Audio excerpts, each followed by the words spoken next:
ഈ തമ്പുരാൻ തന്നെ കാത്ത് രക്ഷിക്കണമേ. അങ്ങനെ എന്നിരിക്കുന്ന ശിരസ് തൊട്ടു മൂർധാവിൽ കരം വെച്ച് കേശാദി പാദം വരെയുള്ള അരസികളെ തടകി ഒഴിച്ചു.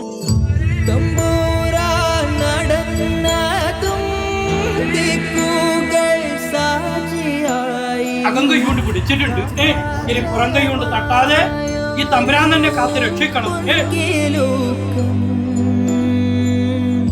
മണിനാദം കേട്ടു വീണ്ടും തമ്പുരാൻ മെല്ലെ നോക്കി. അത് മംഗളമായിട്ട് നടക്കണം അല്ലേ? അതിനുള്ള ഭാഗ്യം ഈ തമ്പുരാൻ കൊണ്ട് എത്തിക്കണം അല്ലേ? കാലം വരാനൊരു കാലമുണ്ട് അല്ലേ? ഇന്ന് ഈശ്വരനെ കാണേണ്ട ഭാഗ്യം ഈശ്വരൻ തന്നെ കൊണ്ട് എത്തിച്ചു അല്ലേ? പിന്നെ മഹോത്സവമൊക്കെ കഴിഞ്ഞ് ഇന്ന് ഈശ്വരനെ കണ്ടു അല്ലേ? ഈശ്വരൻ തന്നെ കൊണ്ട് എത്തിക്കാം. ഈശ്വരൻ തന്നെ നല്ലത് വരുത്തണം അല്ലേ? അങ്ങനെ എന്നിരിക്കുന്ന ആൾക്ക് സന്തോഷം ഇരിക്കട്ടെ.